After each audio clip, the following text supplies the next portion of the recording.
XX, mujeres, mujeres.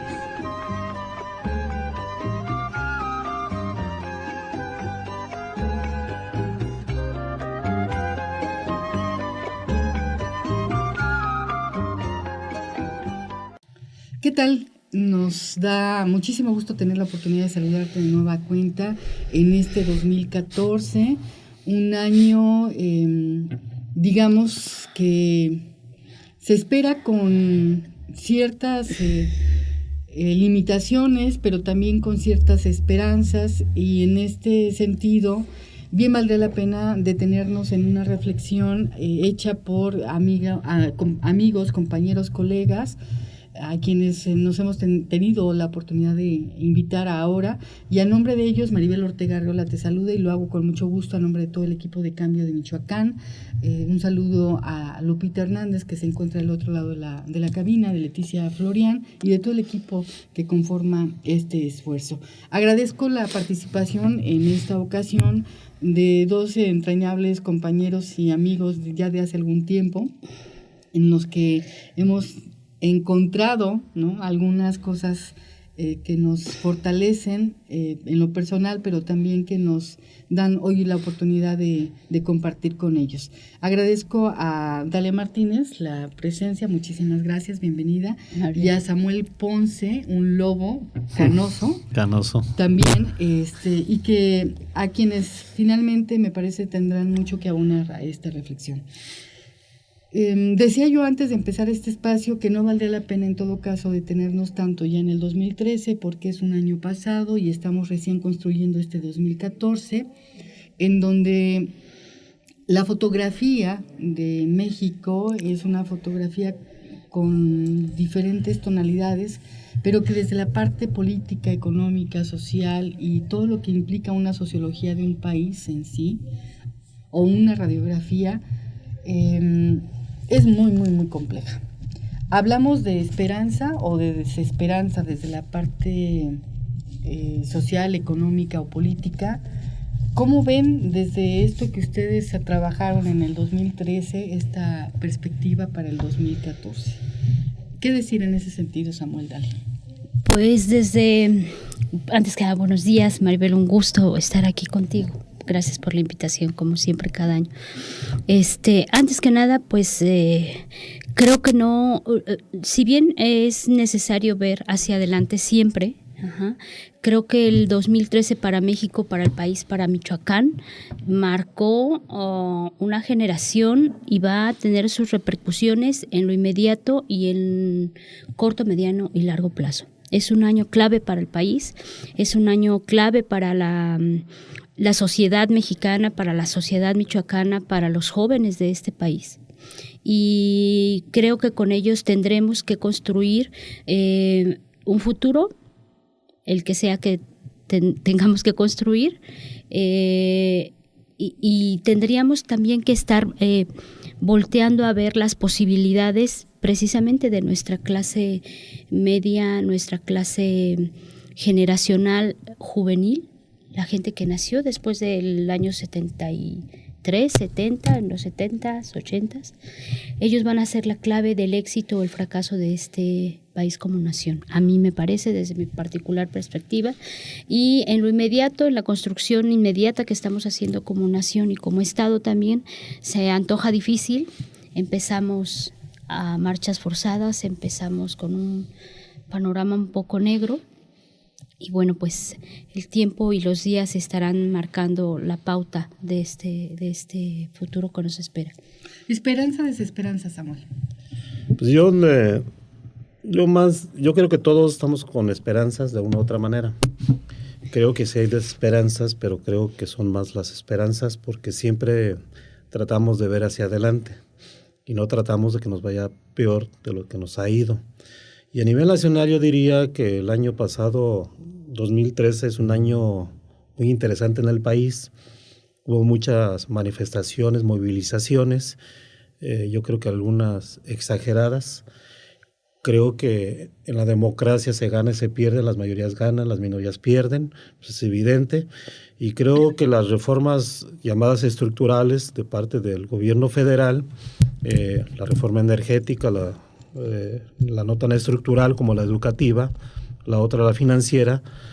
Creo que son mayorías y creo que deben de implementar un sistema de gobierno adecuado al partido político que está gobernando. Sin embargo, creo que la manera como lo hizo, creo que fue burda. Creo que las minorías deben incluirse, deben ser tomadas en cuenta, deben participar en ese tipo de modelos de reformas y no se hizo. Por lo tanto, hay un rechazo, yo diría más por el proceso que por los resultados, aunque las minorías siguen manifestando ese rechazo a los resultados, sobre todo la reforma energética, que es lo que está ahorita siguiendo en boga, que nos alcanza el 2014. Y creo que no va a ser tan conflictivo este año como el 2013. ¿Así lo ves? Así lo veo. Creo que va a ser un año preelectoral, sobre todo en Michoacán, porque hay elecciones locales, elecciones federales. Es año preelectoral, en 2015 va a haber elecciones concurrentes, locales y federales, en el caso de Michoacán, y a nivel nacional va a haber uno. Y creo que ahí va a ser, los partidos políticos se van a preparar para tomar mayoría, tratar de tomar mayoría en el Congreso, en la Cámara Baja del Congreso de la Unión, y tratar de revertir, sobre todo los partidos de izquierda, algún tipo de reformas o incidir más en la vida nacional y que no sean, insisto, impuestos de manera burda por el gobierno federal muchas iniciativas, muchas reformas que pueden tener cosas buenas, pero que también lastima a ciertos sectores y creo que no es equilibrada.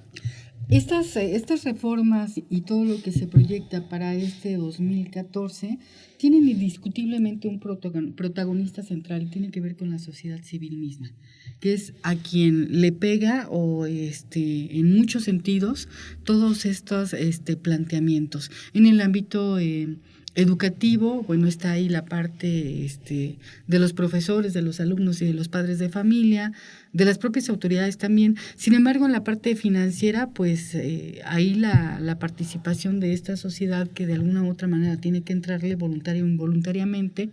Y en la reforma, digamos, energética, que se ha anunciado y se ha dicho que beneficiará para la reducción, digamos, del pago de energía eléctrica, ¿no?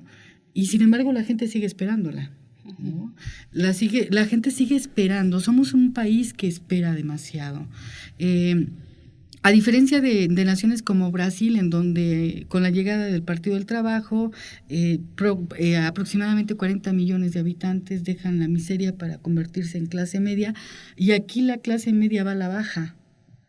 Y el hambre, digamos, y los promedios, digamos, de crecimiento de la pobreza en México, en lugar de ir en decreciendo, pues va en aumento, ¿no? Uh-huh. ¿Qué decir al respecto? Hoy, precisamente hoy, estaba declarando José Ángel Gurría, ustedes saben, era ese ex embajador, un viejo político con mucha experiencia, uno de los políticos más experimentados, me atrevería yo a decir, del país. Hoy estaba declarando ante foros internacionales que el resultado o el impacto, beneficio o mucho o poco, tendrá que verse en un 12 a 36 meses. Él decía, daba un plazo y declaraba que el resultado de las reformas estructurales básicas del país serán reflejadas en ese periodo. Así las cosas, me parece que dejan el limbo a una generación que es transitoria, que estamos entre el antes y el después de los cambios políticos y sociales en el país. Y la esperanza que yo tengo desde como periodista y como persona también es que esa clase media de la que tú hablas en algún momento dado pueda incidir para hacer los cambios necesarios para más adelante.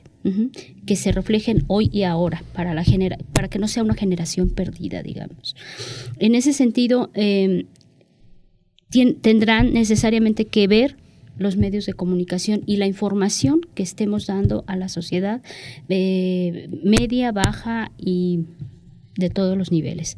Solamente con información, soy una convencida de ello, es cómo se realizan los cambios necesarios para una sociedad, y precisamente Brasil está muy consciente de ello y tiene muy claro el papel de sus medios de comunicación. Allá en Brasil, si bien es cierto que como en todo el continente hay agresiones a la libertad de expresión, a los medios, a los periodistas, sucede algo muy chistoso cuando un periodista en Brasil es atacado por cualquier ente público político. La propia sociedad sale a la defensa de sus periodistas porque saben el nivel, la calidad de información que tienen sus medios de comunicación, y lo sé de cierto también en los foros internacionales que se hacen de periodistas de la Sociedad Interamericana de Prensa, por ejemplo. Brasil siempre va a la cabeza de la investigación, de la información, de la calidad informativa, del avance de sus periodistas y de la capacitación de los mismos. Entonces yo creo y soy una convencida de que solo con información podemos avanzar. ¿Estarían dadas esas condiciones, digamos? Realmente los medios y este escenario que estamos refiriendo están o estamos informando, porque hay gente que dice, es que no sé qué medio creerle, o sea, no sé qué lectura hacer de todo lo que me dicen, me confunden más. Es una, digamos, parcialización de los hechos mismos. Resulta ser que en las calles nos enteramos de unas cosas y en los medios no se publica o no se dice o eso se dice. ¿Y hasta dónde realmente? Bueno, hay dos factores. Yo creo que la primera es el factor de la falta de credibilidad en las autoridades. Es decir, voy a poner un ejemplo un poco sencillo. En un accidente de tránsito, un medio de comunicación no puede que su reportero esté en el instante en que sucede. Pero hay testigos y la autoridad llega, hace su investigación, su peritaje inicial y finalmente elabora un comunicado de prensa, y ese comunicado el medio lo transmite a la ciudadanía. Ese accidente, el reportero no va a entrevistar a los testigos o a los directamente involucrados y se va con el comunicado de prensa, y eso puede distorsionar la información, porque como sabemos la falta de credibilidad en las autoridades, la corrupción hace que se tenga la duda si efectivamente esa investigación fue correcta o no, si los peritos, los de tránsito, los que MP llegaron, investigaron o modificaron la acción para favorecer a uno de los involucrados. Entonces, como transmisores, yo sí siento que los medios de comunicación hemos dejado mucho que desear. Ese sería uno. La otra, los intereses de los propios dueños de los medios de comunicación, intereses económicos, intereses ideológicos, políticos. Y además de eso, la autocensura que muchos de los que participamos en medios de comunicación nos hacemos nosotros mismos, también por intereses personales, de amistades, por intereses económicos o ideológicos, ¿no? A mí me queda claro que en el caso de Michoacán, del país es un poco menos, pero en el caso de Michoacán concretamente, yo tengo que leer los 5 diarios impresos que hay, que están en la capital michoacana, para tener un panorama más completo sobre lo que pasó en Michoacán. Y eso con sus asegúnes también. Uh-huh. Entonces creo que debemos empezar a hacernos los medios de comunicación, los dueños, los que participan en ellos, una evaluación, así como queremos que evalúen a los maestros, como queremos que nos ausenten de las aulas, como queremos de que tengan enseñanza de calidad, también deberíamos de autoexigirnos, porque la sociedad no nos exige. Es decir, la sociedad solamente se ve obligada cuando está hasta el cuello de situaciones ya extremas. Deja que el gobierno en primera instancia, deja que los actores políticos, que los partidos políticos hagan su trabajo, y cuando ven que no, entonces empiezan ya, no antes. El caso es las autodefensas, ¿no? Creo que la apreciación ciudadana todavía deja mucho que desear, está en pañales, en el caso de Michoacán, en el caso del país. Y nomás quisiera una cuestión de Brasil. Hay que recordar que Lula fue varias veces candidato presidencial. hasta que cambió su discurso, ya no de izquierda extremista, sino de una izquierda moderada, logró ser presidente de Brasil. Y también hay que recordar que en su primera presidencia hizo reformas dolorosas que un gobierno de derecha o conservador no podía hacer, porque se le iba encima a la izquierda partidista. Pero como izquierda partidista sí las pudo hacer. Vamos a poner las jubilaciones y pensiones. Que eso era muy importante en Brasil y eso marca un poco el inicio de un desarrollo económico más favorable, porque eso estaba comiendo mucho la economía, erosionando. Entonces, a veces resulta interesante como digamos, un líder de izquierda partidista logra implementar medidas que la derecha ha deseado toda su vida y que no logra hacerlo. Y bueno, bajo este contexto, bajo este escenario, desde la perspectiva del periodismo que se ejerce y con el cual ustedes obviamente tienen contacto los 365 días del año, ¿cuáles son las acciones que serían imperdonables que no se ejercieran en este 2014 por parte de todos los actores que intervienen en la conformación de una sociedad como la mexicana, como la michoacana? Dale. A mí me parece que lo imperdonable para una sociedad es no actuar, no participar, no estar en el momento justo y exacto que se necesita, ¿no? Por ejemplo, en la evaluación educativa, lo que pasó en el Distrito Federal iniciando el año, del desalojo del campamento que tenían los maestros en el Monumento a la Revolución y la acción que toma el gobierno para quitar las carpas, que aquello era una cosa buena porque me tocó ir y verlo, nosotros lo padecimos aquí muchos años. Los tres recordamos, se instalaban aquí los maestros en el centro meses.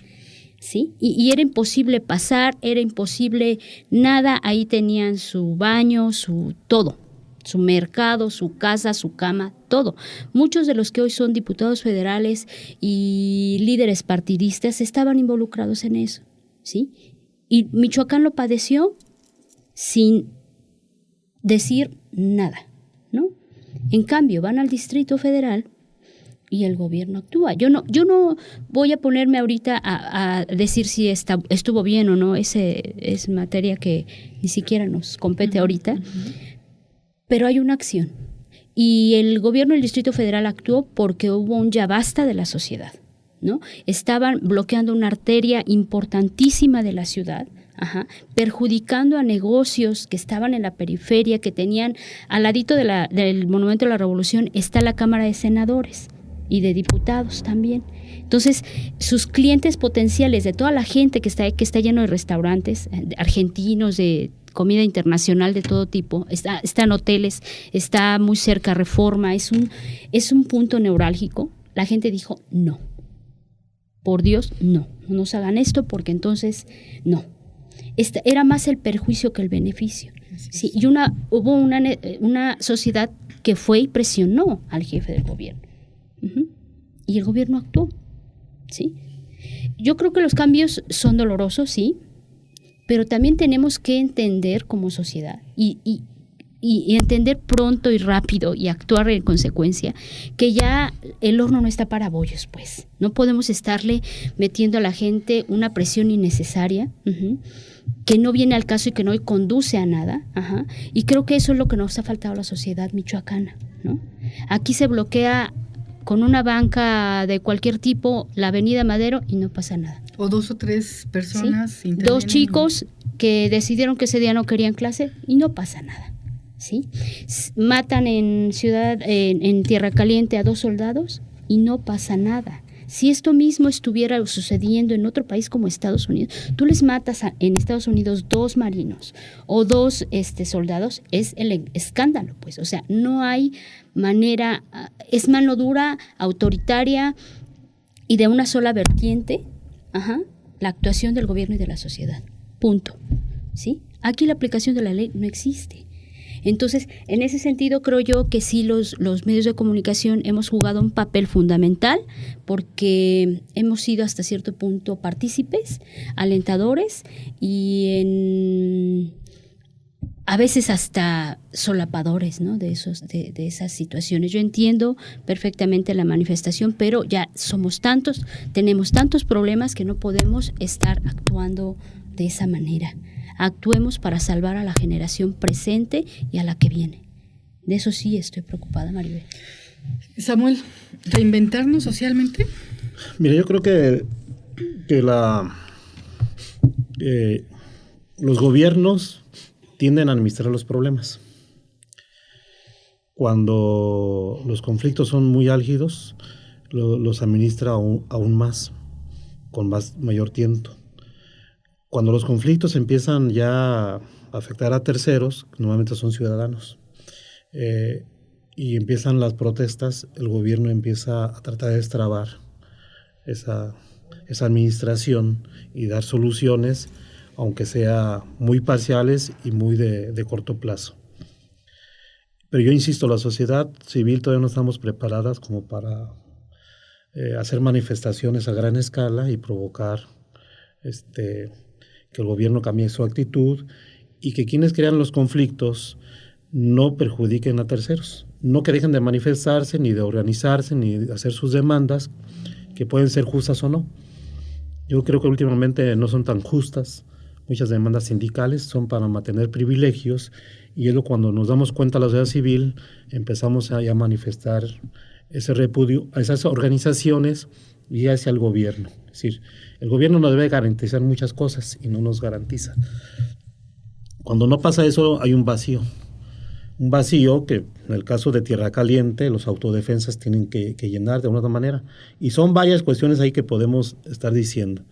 Primero, hay ganaderos, hay agricultores de Tierra Caliente que están financiando autodefensas.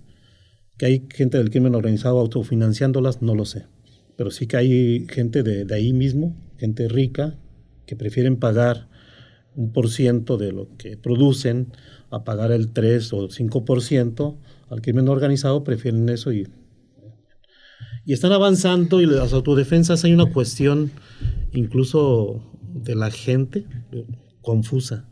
Es decir, ¿son buenas o son malas?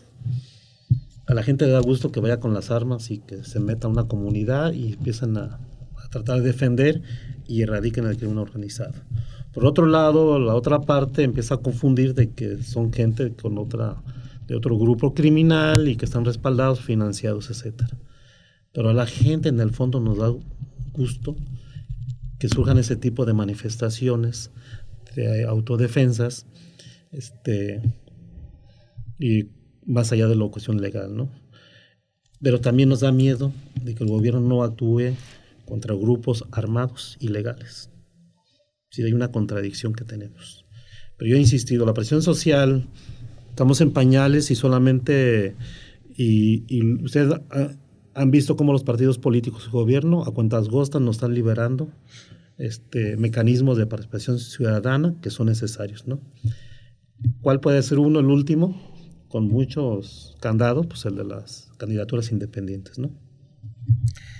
Que es todo un tema de discusión y a revisar, ¿no? Y delicado frente al escenario que estamos ahora viviendo. Al final del día no tenemos garantía de nada aún. De ahí tantas dudas y tantas inquietudes. Para concluir, a mí me gustaría, en todo caso, preguntarles si al estado de Michoacán lo identificáramos con una fruta en este 2014, ¿cuál sería para ti? ¿Con una fruta? Con una fruta, ¿es ácida, es dulce? ¿Cómo es? Yo la identificaría con una toronja, ¿no? A ver, platícame. La toronja tiene vitamina C. Es agridulce, es un estado muy rico, es de esos estados país que lo tiene todo y a la vez no tiene nada. Me parece que esa es la condición del estado, es por una parte tiene dos frentes como todo en esta vida, pero podría ser un recurso muy rico, algo que pudiera sustentar por sí solo a casi a más de la población entera, o la que vive aquí y la que vive en Estados Unidos, sin problema, pero no tiene esa capacidad de ser muy atractiva, ¿no? A los ojos, por fuera. Entonces la tienes que estar desenvolviendo por capas y empezar a quitarle la gran capa dura y a la vez blanda que tiene para poder llegar al centro de la riqueza que tiene. Para mí esa es la pregunta que... Ok, la respuesta que tendrías que dar. Para ti, Samuel. Para mí resulta con mucha dificultad hacer esa... Pero bueno, voy a intentar al revés. Yo creo que en Michoacán se requiere un cambio radical de posturas gubernamentales, de posturas partidistas, de posturas de todos los actores políticos, un golpe de timón, que llamaríamos, para tener el desarrollo que todos deseamos que hubiéramos tenido desde hace años y que es posible tenerlo. Entonces, en base a eso, yo te digo como una nuez, ¿no? Difícil de entrar hacia esa parte de la fruta que te va a dar esa satisfacción, te va a dar ese sabor, valga la redundancia, rico, sabroso. Y creo que hay condiciones, pero ese golpe de timón lo seguimos esperando. Estamos dentro de los estados más atrasados. Y todo lo aprovechan organizaciones sociales de izquierda radical. Chiapas, Oaxaca, Guerrero y Michoacán es esa, digamos, esa franja de pobreza y de riqueza a la vez. ¿De qué ¿no? ¿De qué sirve que somos muy politizados si no logramos ese desarrollo? ¿Qué sirve que políticamente somos mejores que en otros estados si eso no lo llevamos a lograr acuerdos para precisamente salir del atolladero? Interesante la analogía que hacen y bueno, prácticamente no sé si desean agregar algo más. Yo sigo pensando que mucha gente seguimos pensando que este 2014 que recién estamos escribiendo la historia de nuestro México y nuestro estado, no deja de ser un año de oportunidad para intentar al menos desde la trinchera de cada uno de nosotros abonar a ese cambio, al menos con esa conciencia, al menos con esa crítica y esa reflexión, para poder decir no queremos más esto. La pregunta es finalmente, y yo creo que cada uno de los que están escuchando y viendo este espacio es ¿y cómo lo hago?